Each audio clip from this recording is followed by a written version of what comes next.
राम्या का न केवल चेहरा सुंदर था, बल्कि वो बेहद भले दिल की लड़की थी। हालांकि वो एक अच्छे स्वभाव की लड़की थी, लेकिन तब भी कोई उससे शादी करने के लिए आगे नहीं आ रहा था। इसका कारण था उसकी लंबाई। वो अत्यधिक लंबी थी, इसीलिए सभी उसका मजाक उड़ाते थे। हे भगवान, सबकी तरह तुमने मुझे भी सामान्य लंबाई क्यों नहीं दी? तुमने मुझे इतना लंबा क्यों बनाया? उसे बुरा लगता रहता था। ऐसे ही एक दिन उसका एक दोस्त किशोर उसके पास आया। क्या हुआ राम्या, इतनी दुखी क्यों लग रही हो? कोई प्रॉब्लम है क्या? हाँ, मुझे बताओ। हाँ किशोर, सबसे बड़ी और एकमात्र समस्या मेरी हाइट है। मेरी हाइट बहुत ज्यादा है। जब उसने ऐसा कहा तो किशोर चौंक गया और बोला, ये कोई समस्या है क्या? तुमको अपनी हाइट पर गर्व महसूस करना चाहिए, क्योंकि बहुतों के पास इतनी अच्छी हाइट होती ही नहीं है कि नहीं? लेकिन यही मेरी तकलीफ का कारण है, क्योंकि मैं इतनी लंबी हूँ, मुझसे शादी करने के लिए कोई आगे ही नहीं आता और मेरे माता पिता इस बात को लेकर परेशान है। लोग मेरा मजाक बनाते हैं। जब उसने कहा तो किशोर ने उसकी बात को बड़ी ध्यान से सुना। राम्या, तुम कितनी सुंदर दिखती हो और तुम अच्छे स्वभाव की भी हो, और तुम्हारी हाइट मेरे लिए कोई प्रॉब्लम नहीं है।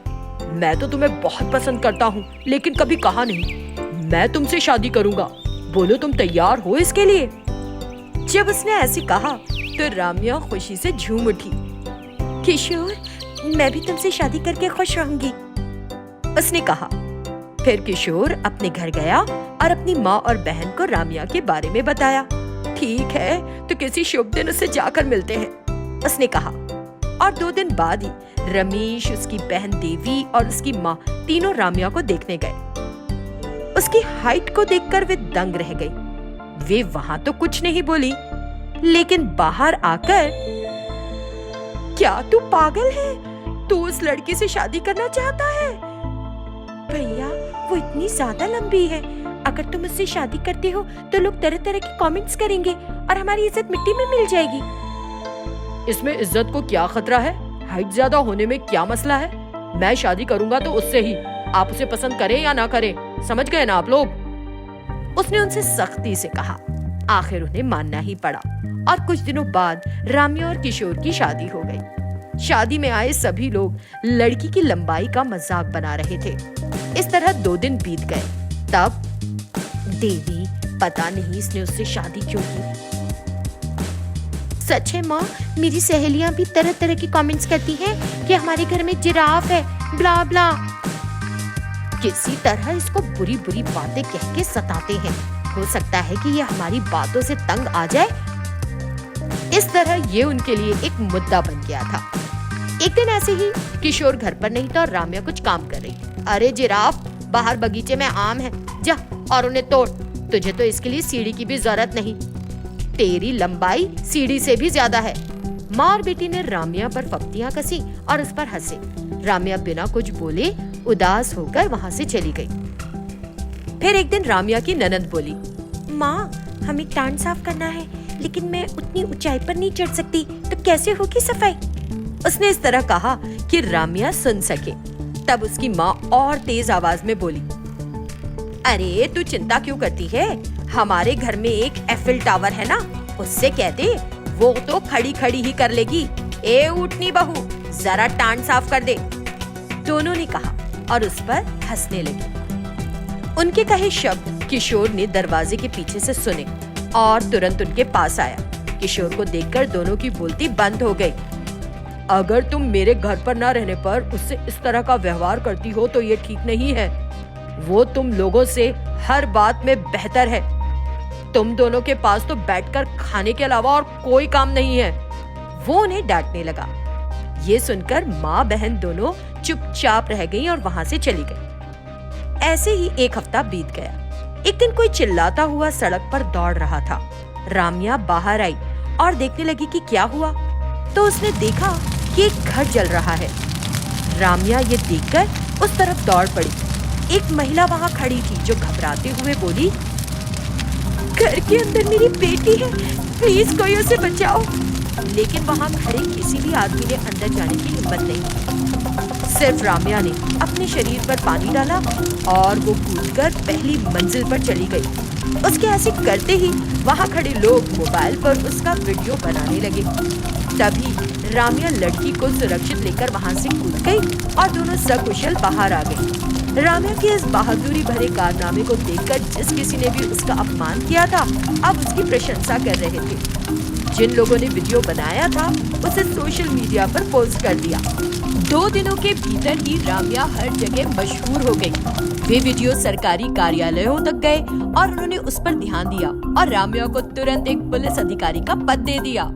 मंदारपल्ली गांव में साधारण परिवार के वीरैया और कनकम्मा नाम के पति पत्नी रहते थे। उनको एक बेटा था, उसका नाम था शेखर। वो पढ़ा लिखा होने पर भी उसे सही नौकरी न मिलने पर घर पर खाली रह के माता पिता पर बोझ न बनकर टाउन में साइकिल पर जाके छोटा सा जॉब करने लगा। वीरैया और कनकम्मा दोनों मिलके उनके छोटे से खेत में खेती करते थे। एक बार वीरैया और कनकम्मा खेत में काम खत्म करके अंधेरा होने के बाद घर लौट रहे थे। घर के पास विधवा सुजाता और उसकी बेटी स्वप्ना दिखाई देते हैं। उनको देखते ही वीरैया बहुत खुश होता है। कनकम, उनको पहचानी क्या? मेरे दोस्त हनुमंत की पत्नी और उसकी बेटी है। वो बात सुन के कनकम ने, नहीं, मुझे दूर रहने वाले दिखाई नहीं देते। गरीब लोगों को मेरी आंखें नहीं पहचानते। पति की मृत्यु होने के बाद कृष्णा रामा कह के घर में रहना चाहिए। ऐसे मेरे घर को क्यों आई जी? ऐसे गुस्से से कनकम कहने पर उसके दोस्त हनुमंत की मरने का विषय वीरैया को तब याद आता है। तब गौर से देखता है। मांग में सिंदूर के बिना रहे उसके दोस्त की पत्नी सुजाता को देखकर वीरैया की खुशी गायब हो जाती है। दोनों उनके पास जाते हैं।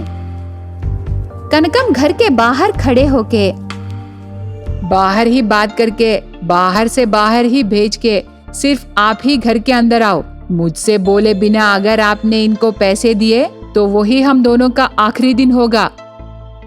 ऐसे जोर से कह के वहां से चली जाती है।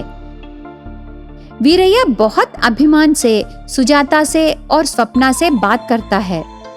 भैया, अभी मैं इसलिए आई हूँ कि स्वप्ना को शादी का उम्र आ गया है, रिश्ते भी आ रहे हैं।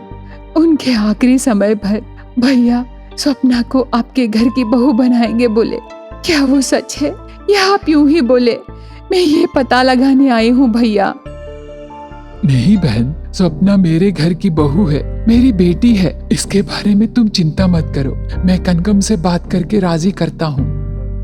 ऐसे वीरैया कह के वहां से भेज देता है। इस तरह दिन बीतते गए। बहुत मुश्किल से वीरैया कनकम को मनाकर शेखर स्वप्ना की शादी करता है। रीति रिवाज के नाम पर बहू स्वप्ना को बहुत सताती है सास कनकम। देखो रे, तू दहेज नहीं लाने पर भी मेरे पति की बात पर मैंने तुम्हें इस घर की बहू बनाई। इससे तुझे क्या समझ में आया? पति की बातों को पत्नी सुनना है सासू माँ। यही नहीं, पति खाने के बाद पत्नी को खाना चाहिए। कितना रात होने पर भी खाने के बर्तन साफ करके सोना है। देर से सोने पर भी सुबह जल्दी उठना है, समझी? ऐसे कह के स्वप्ना को मानसिक रूप से और शारीरिक रूप से बहुत सताती है। स्वप्ना को ये सब परेशानियां किससे कहना है उसे समझ में नहीं आता। वो अपने आप में दुख होके रोती रहती है। इस तरह दिन बीतते गए। स्वप्ना गर्भवती होती है। सिर्फ पति शेखर और ससुर जी वीरैया बहुत खुश होते हैं। दोनों मुंह मीठा करते हैं। स्वप्ना उस घर की बहू बनने पर उसे बहुत नष्ट होता है। अचानक से बहुत बड़ा बारिश आके खेत पूरा बाढ़ के पानी में डूब जाता है।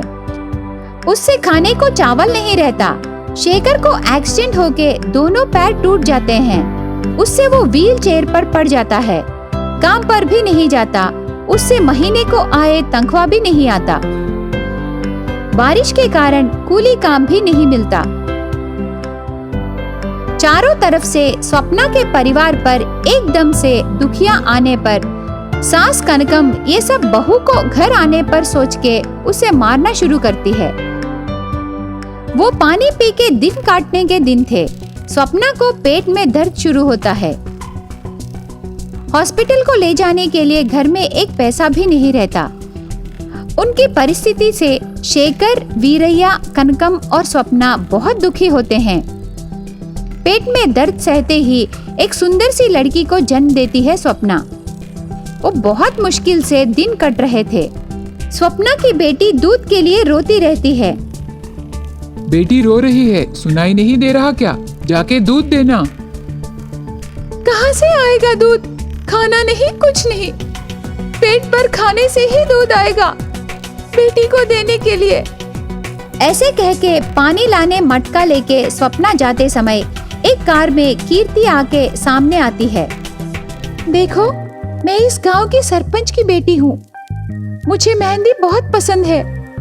क्या इस गांव में मेहंदी रखने वाले कोई है?